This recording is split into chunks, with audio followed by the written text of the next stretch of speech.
have you heard the tea about iDubbbz's relationship? Because I have watched about half a video. Let me rehash it for some views. A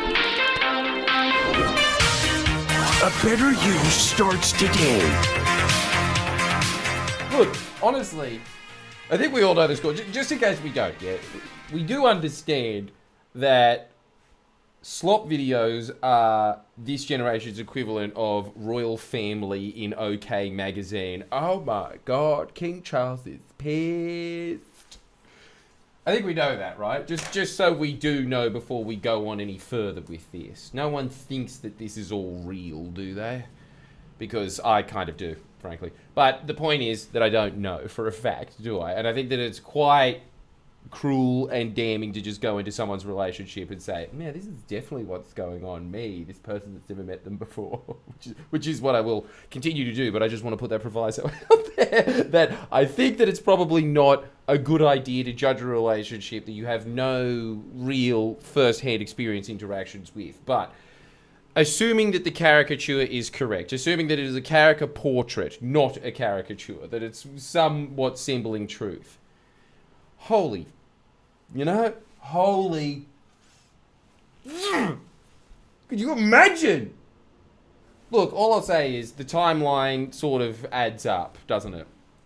You gotta say, again, I don't know. But let's just assume that the caricature is 100% real for the sake of this self-help little tutorial. That yes, that's what's happened. That, on this channel, I kind of drag you in and trick you with slop at the front, and then we talk about your life. Because I think that's probably a better use of your time, don't you? Because look, this is something that I think is going to be prevalent in everybody's lifetime in one form or another. It might not be with a direct partner of yours, but it will be somebody that you meet along the way. It could be a family member, it could be a friend.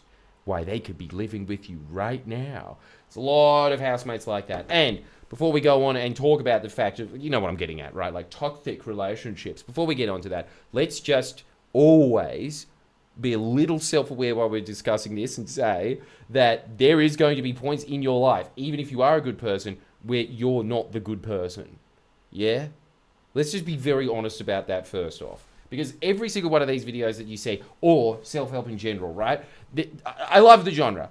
I absolutely love it. But the best ones are the ones that say, no, you do realize you're the scum as well, right?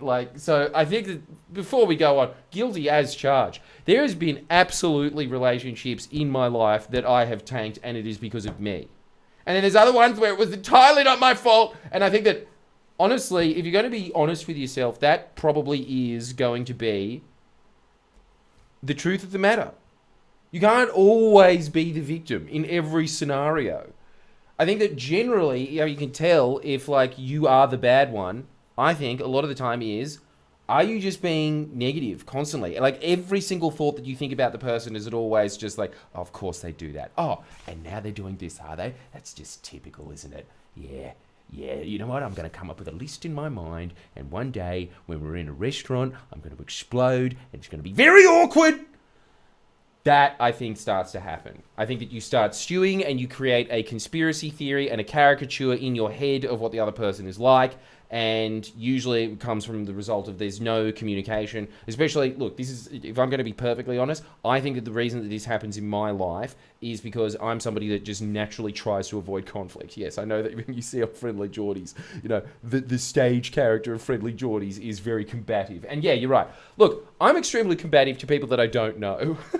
But normally to people that are in my life, I'm a massive pushover. I don't know if you're exactly the same way. That you meet someone on the street and you have road rage and you're like, move out of the way, jackass! But I'd probably never say that to somebody that I actually know. I'd be like, maybe you just might want to reverse park now. Don't take your time. It's just, pathetic. But I think that what is happening in the iDubbbz's relationship, if we just do, again, let's just assess the caricature. This is not the actual relationship. This is the caricature of what you see.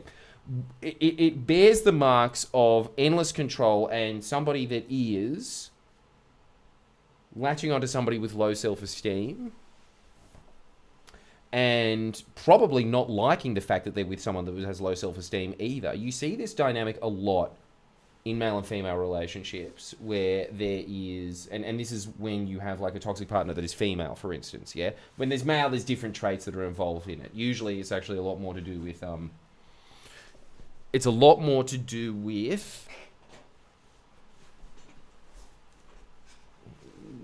turning somebody into like a drone for your own purposes.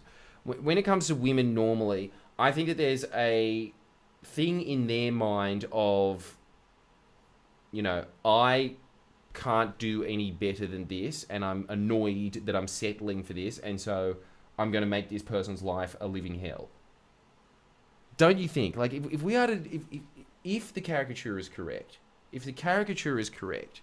and you hear that she's constantly talking about the fact that she wants to sleep with all of iDubbbz's friends, and not him, and is repulsed by him, and also, you know, tells him when he's hungry. This is the big red flag that I heard, right? iDubbbz apparently saying, and look, we are separating the people with just the gossip, yeah? We are just assessing the caricature here. I really need to stress this over and over again. We don't know if this is true or not. However, the idea of somebody saying, I don't know what to say when somebody else is not in the room, what does that tell you? That is the sign that somebody is so overbearing in the other person's life, is so controlling. It has beaten down their sense of worth and sense of self so much that they are now sitting there and waiting for directives from the other person. Like there's nothing there. They have no trust in themselves whatsoever. That has been completely severed, and as a result, and you know, it depends on how Machiavellian the other person is, but this is something that, you know, quite abusive people will do, is completely destroy their sense of self-worth so that all directives are morphed around them. This is actually what you hear a lot about in the Murdoch Empire, for instance, that managers of different papers of Rupert Murdoch listen to the dot points of the news that morning, and then they think, how would Rupert Murdoch want these reported? That's what they think. First thing in the morning. How would Rupert Murdoch want this reported? And I think that that's exactly what starts happening in toxic relationships like this.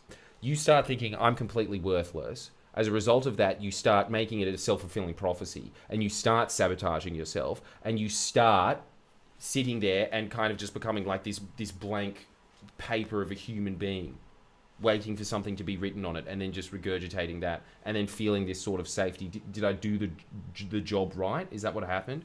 Like, think about it. You would definitely know people like this in your life, right? But I think that this is always something that you should be on guard for. A couple of things. First, feeling unconfident when the other person is around.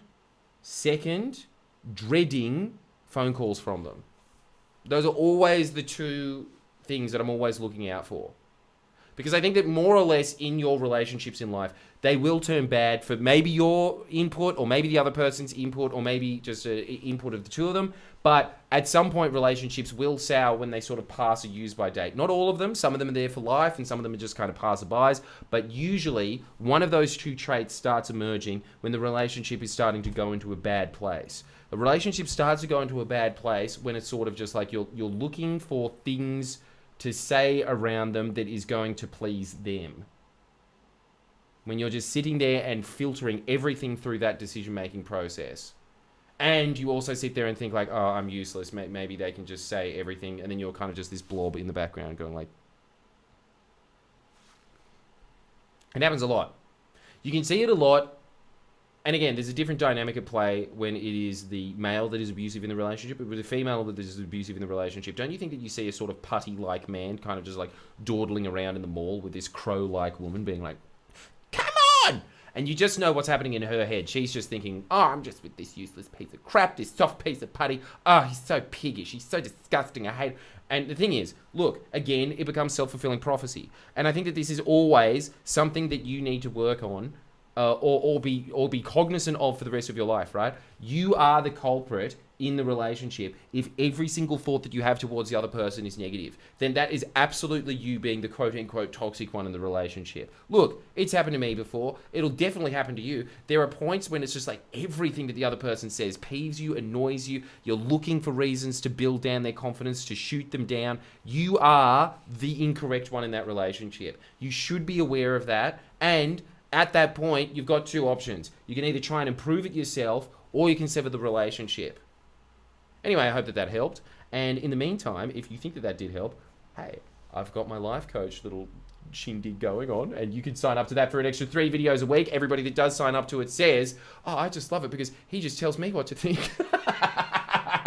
And you just feel stupid without me, don't you? But honestly, I do think that it's very important to have somebody there that's just like, look, I genuinely think that you can do amazing things in this world. I seriously think that. I don't think that this is a result of ability or talent being born entirely, right? I think that you have a duty to the planet and yourself to build yourself up, to make yourself the best you that you can make yourself. And if it's not me, find somebody else on YouTube that does resonate with you. Please, for the love of God, start doing that. Just have somebody positive in your lifetime that is constantly just sitting there and saying, like, let's make a better you. Let's make a better you, right? And so if you think that that's me, you can always sign up to my Patreon, because honestly, I think that I do that for a certain type of person. And then on top of that, come see my seminars. I've got Perth this week. It's going to be great. It's going to be about ego death, man. Ooh, deep concept. I'll see you then.